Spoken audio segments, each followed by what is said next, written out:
केंद्रीय मंत्री ज्योतिरादित्य सिंधिया अफसरों के साथ शहर की विकास योजनाओं की समीक्षा करने के लिए मीटिंग में पहुंचे। समीक्षा का उद्देश्य शहर की विकास योजनाओं को गति देना है। वर्तमान में शहर की विकास योजनाएं चल रही हैं, इसलिए सिंधिया उनकी लगातार मॉनिटरिंग कर रहे हैं, जिससे सभी प्रोजेक्ट समय से पूरे हो सकें। समीक्षा बैठक के साथ ही वे लाल टिपारा गौशाला भी जाएंगे। इसके अलावा महाराज बाड़े पर आयोजित विकास यात्रा में शामिल होंगे। सिंधिया ने आज सुबह कलेक्ट्रेट कार्यालय के सभा कक्ष में विकास कार्यों की समीक्षा बैठक लेना शुरू किया, जिसमें शहर में स्मार्ट सिटी, जिला प्रशासन और निगम प्रशासन द्वारा किए जा रहे कार्यों पर विस्तार से चर्चा हुई। सिंधिया ने कहा कि आने वाले 8-9 महीने में ग्वालियर की तस्वीर बदलती दिखेगी, जिसमें मई के महीने में जहां स्मार्ट सिटी के कार्य को पूरा करने का प्रयास किया जाएगा, तो वहीं महाराजबाड़े के सौंदर्य के लिए भी जरूरी कदम उठाए जाएंगे। महाराजबाड़े पर सीमेंटेड फर्श के साथ ही लॉन बनाकर हरियाली बढ़ाने पर भी विचार किया जा रहा है एवं यहां आधुनिक लाइट को लगाया गया है, जिससे रात में भी लाइटिंग के कारण महाराजबाड़ा जगमग हुआ है। इसी तरह दिन में भी महाराजबाड़े की रंगत निखारी जा सके। महाराजबाड़ा पर विभिन्न शैलियों में बनी इमारतों के लिए पूरी दुनिया में ऐसा अनूठा स्थान नहीं है। यहाँ प्रिंटिंग प्रेस में राजकीय प्रेस के भवन में जहाँ औद्योगिक संग्रहालय बनाने पर विचार किया जा रहा है, वहीं इस संग्रहालय में महिला स्वयं सहायता समूहों के लिए अलग से स्थान भी उपलब्ध कराया जाएगा, ताकि वे यहाँ अपने उत्पादों का प्रचार प्रसार कर सके। Bureau report, Madhyanchal today digital. Smart city project के लिए आपने सबसे पहले कोशिश की थी, ग्वालियर सबसे पहले चयनित हो रहा था, लेकिन ग्वालियर बाहर हो गया। इसका क्या कारण? ग्रीनफील्ड सिटी प्रोजेक्ट के लिए हम सब की आशा अभिलाषा है, मध्य प्रदेश के नागरिक होने के नाते, कि एक ग्रीनफील्ड प्रोजेक्ट मध्य प्रदेश को मिले। उसमें सांसद महोदय ने, मैंने, भरत सिंह जी ने, हम सब लोग ने मिलके प्रस्ताव ग्वालियर के लिए भी रखा था। कभी कभी हम लोग सफल हो पाते हैं, कभी कभी सफलता हम लोगों को नहीं मिल पाती है, पर ये विश्वास आप लोग रखिए कि ग्वालियर की विकास और प्रगति सुनिश्चित है। प्रधानमंत्री जी के नेतृत्व में और शिवराज सिंह जी के नेतृत्व में आप देख रहे हैं कि कोरोना काल होने के बावजूद भी पिछले 3 वर्षों में कितनी योजनाएं हम लोग लेके आए हैं और कितनी योजनाओं का वर्तमान में क्रियान्वयन हो रहा है। ये नहीं कि कागज पे रखें, और कैसे हर दिन के आधार पर सांसद जी हो, भरत सिंह जी हो, मैं हूँ, प्रद्युम्न सिंह जी हो, हम लोग मॉनिटर कर रहे हैं। तो ग्वालियर बदल रहा है और ग्वालियर को बदल के ही हम लोग चयन किया है। ग्वालियर के कई विकास कार्यों पर सांसद महोदय और प्रद्युम्न सिंह जी, भरत सिंह जी के साथ हम लोग ने केवल समीक्षा नहीं, काफ़ी कुछ निर्णय भी हम लोग ने लिए हैं और हमने चर्चा भी की। पुराने जो हमारी मीटिंग रही थी उसकी एक्शन टेकन रिपोर्ट पर भी हम लोग ने चर्चा की, और आज खास करके करीब 10-11 मुद्दों पर हम लोगों की चर्चा हुई है। एक तो जो हमारा 1000 बिस्तर का अस्पताल है वो करीब पूर्ण रूप से तैयार हो चुका है। स्टाफ की ज़रूरत है, वो स्टाफ की ज़रूरत का प्रस्ताव स्वास्थ्य विभाग से वित्त विभाग तक पहुंच चुका है, और हमारी यही अपेक्षा है कि आने वाले कुछ दिनों में मुख्यमंत्री जी के द्वारा उसे स्वीकृति प्रदान जल्द से जल्द की जाएगी, जिसके आधार पर फिर एक भव्य कार्यक्रम हम लोग ग्वालियर में वो 1000 बिस्तर का अस्पताल का हम लोग करेंगे। उसी के साथ मुरार नदी के रीडेवलपमेंट प्लान पर भी हम लोग ने समीक्षा की।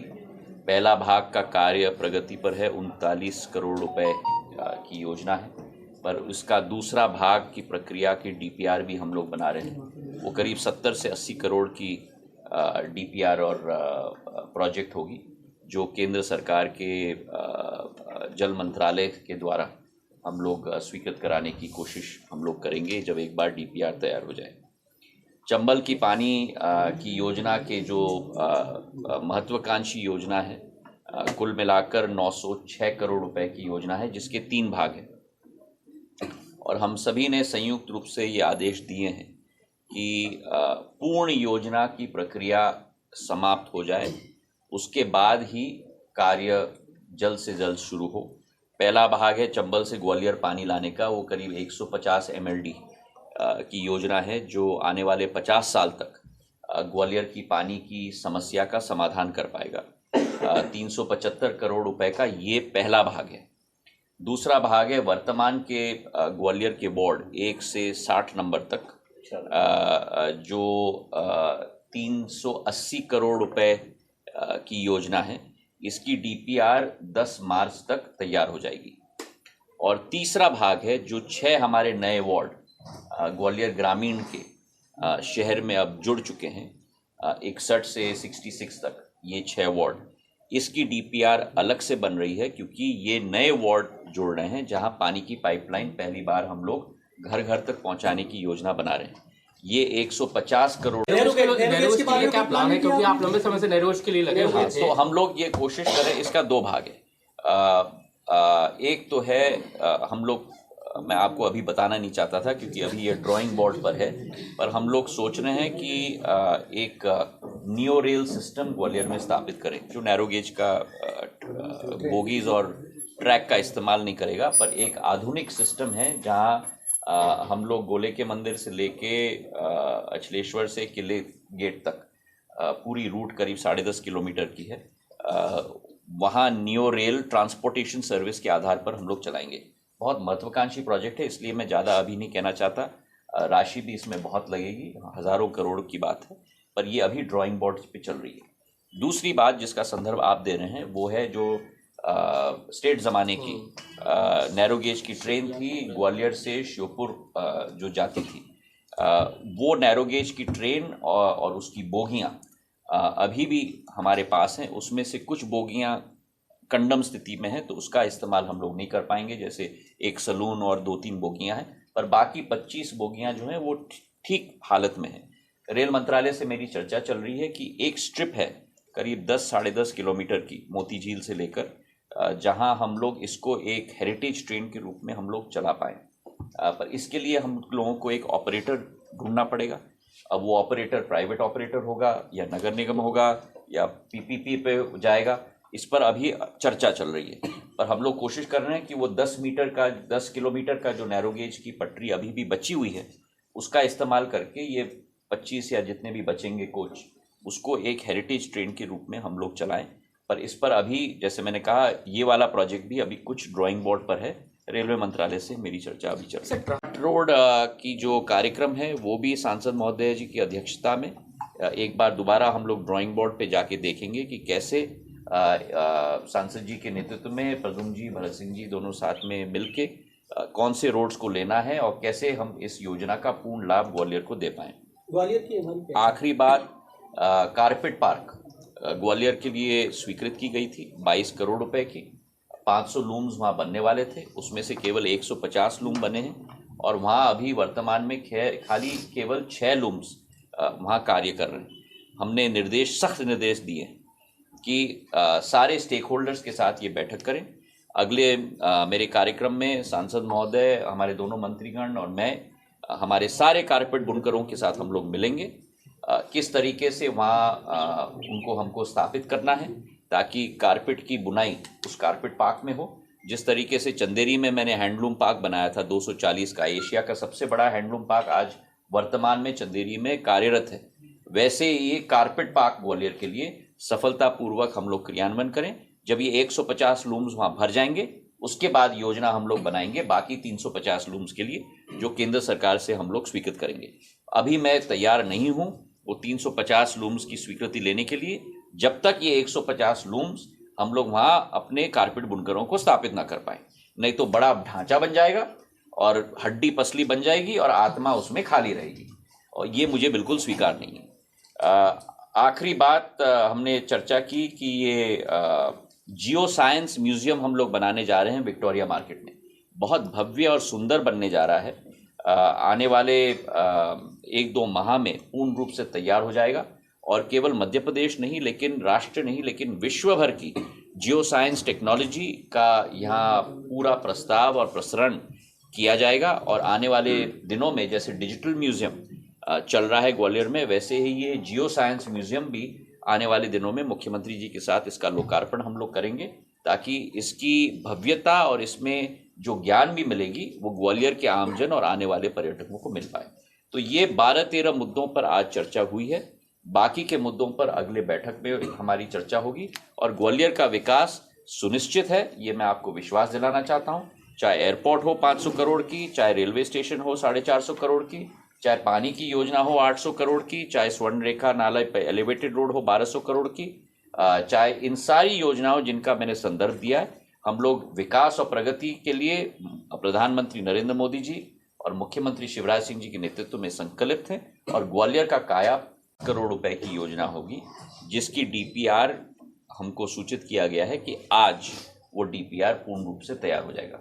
तो जैसे मैंने कहा 3 भाग है, 375 करोड़ का पानी की योजना, 380 करोड़ का वार्ड नंबर 1 से 60 तक और 150 करोड़ का वार्ड नंबर 61 से 66 तक 66 तक। तो कुल मिलाकर 906 करोड़ रुपए की योजना है और अमृत के अंतर्गत करीब 850 करोड़ रुपए का प्रावधान ऑलरेडी हो चुका है। तो हम लोग करीब हम लोग समझ लें कि ये एक फुल्ली फंडेड प्रोजेक्ट ऑलरेडी बन चुकी है। बहुत महत्वाकांक्षी प्रोजेक्ट है ग्वालियर के लिए। तीसरा जो हमने डिस्कस किया है वो है बाड़ा का सौंदर्यीकरण और पेडेस्ट्रियनाइजेशन बाड़े का। इस पे हमने 3-4 सुझाव दिए हैं। एक तो बाड़े में फर्श भी होना चाहिए और लॉन भी होना चाहिए, ताकि उसी से एक हरियाली से उसकी सुंदरता भी निकलती है। केवल सीमेंट कंक्रीट का जंगल नहीं बनना चाहिए, तो दोनों का एक समन्वय हो। हमने बता भी दिया है कि कहाँ लॉन होना चाहिए और कहाँ फर्श होना चाहिए। आवागमन की सुविधा भी हो, वहाँ फर्श बने, बाकी जगह में लोगों को बैठने के लिए बेंचेस के साथ लॉन भी बने। उसी के साथ हमने ये भी निर्देश दिए हैं कि एक भी ओवरहेड इलेक्ट्रिकल वायर हमको वहाँ नहीं चाहिए। सारे ओवरहेड इलेक्ट्रिकल वायर अंडरग्राउंड होने चाहिए या साइड से चलने चाहिए, ताकि वो स्पेस, ये जो मकड़ी का जाल होता है इलेक्ट्रिकल वायर का, ये हट पाए। ऊर्जा मंत्री जी ने स्वयं निर्देश दिए हैं कि सारे इलेक्ट्रिफिकेशन जो वहाँ है वो अंडरग्राउंड या साइड में होना चाहिए।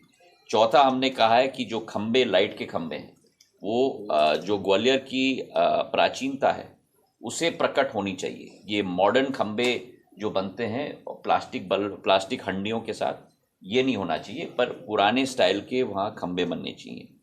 चौथा हमने कहा है कि एक एक बिल्डिंग की जो खूबी है बाड़े में, कोई भी बाड़ा या सेंट्रल स्क्वायर, मैं मानता हूँ कि विश्व में ऐसा नहीं है जहाँ इतने तरीके के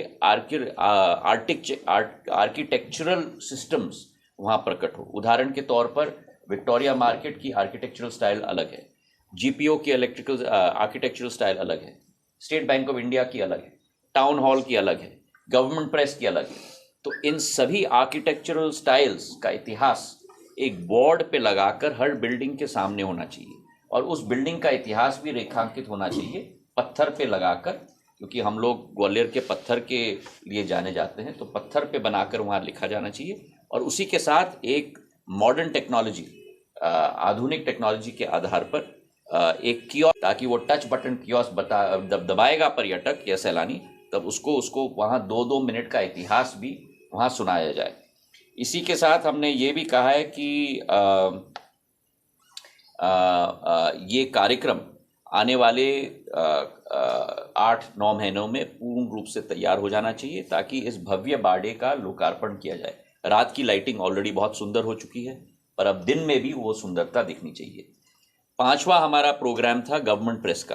अब वहाँ करीब 30-40% कमरे खाली हो चुके हैं सरकार के, बाकी सब भी खाली हो रहे हैं, और वहाँ इंडस्ट्रियल म्यूजियम हम लोग स्थापित करने वाले हैं। ग्वालियर की इंडस्ट्री की बहुत पुरानी इतिहास है, चाहे वो जेसी मिल हो, चाहे कारपेट का उद्योग हो, चाहे हम लोगों की ग्वालियर पॉटरीज हो, चाहे हमारी डेयरी हो, हमारी पोल्ट्री हो, सीमेंट फैक्ट्री हो।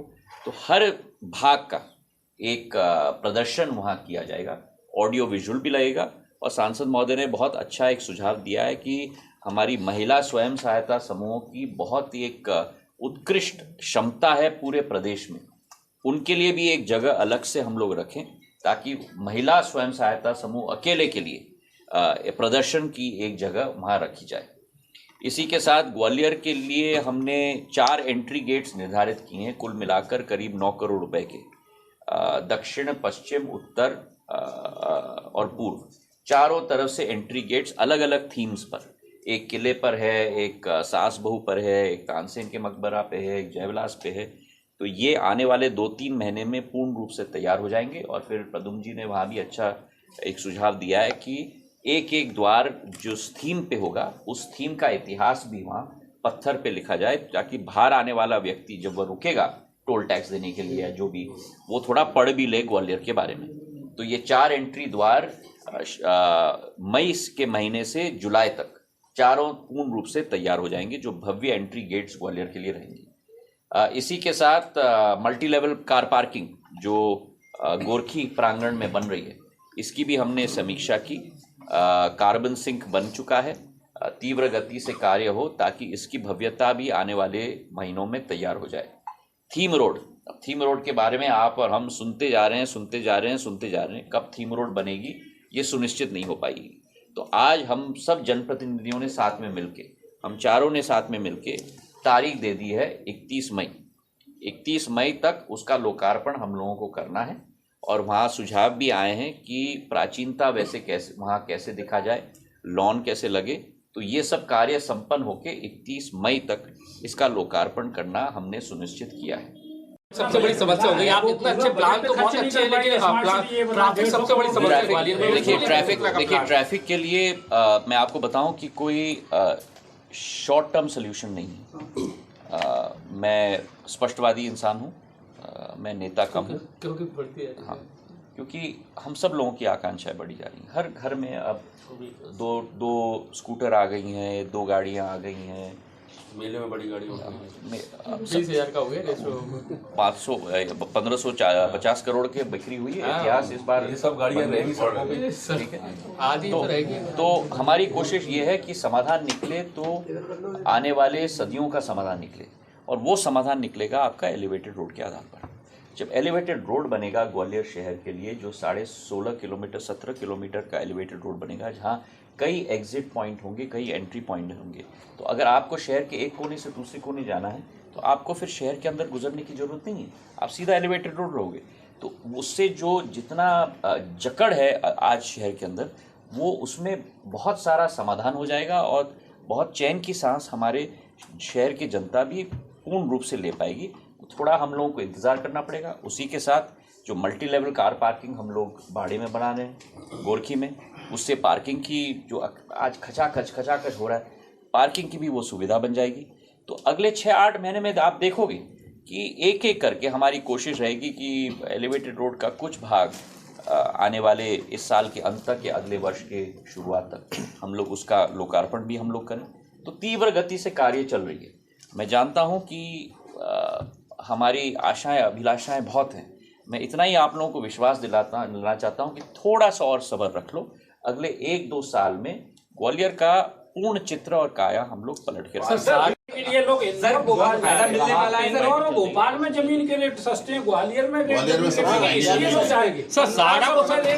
सरकारी रेट 1500 कलेक्टेड नीचे, और जबकि रेट ओरिजिनल चल रहा है 7000 रेट। तो 7000 और 1500 में बहुत रेट अंतर है। आपका सुझाव क्या है इसमें? इसमें ये सुझाव है कि जमीन के रेट कम होना चाहिए या उस पर कार्रवाई होना चाहिए। कलेक्टेड से नीचे आप निकलेंगे तो 1500 रेट है। मुझे नहीं, आप क्या कह रहे हैं? 6000 मैं समझ तो लूँ, क्या आप मुझे ये कह रहे हैं कि रेट एक्स है और एक्चुअली धरातल पे रेट वाई है, मतलब बहुत ज्यादा अंतर 5 गुना? तो फिर इसका जरा एक नोट बना के मुझे दे दीजिए ताकि मैं भी थोड़ा अध्ययन कर पाऊँ। और अगर 1500 और 7500 इसलिए तो मैं कह रहा हूँ ना कि अगर मैं अध्ययन कर पाऊँ और अगर वास्तविकता में इतना अंतर है तो आप मुझे दे दीजिए ना। आप प्रजातंत्र के चौथे स्तंभ में, लेकिन नोट बना के। अगर आपको हमारे वीडियो पसंद आ रहे हैं तो चैनल को सब्सक्राइब करके घंटे के बटन को दबा दीजिए ताकि आप तक सारी खबरें समय से पहुंच सकें। धन्यवाद।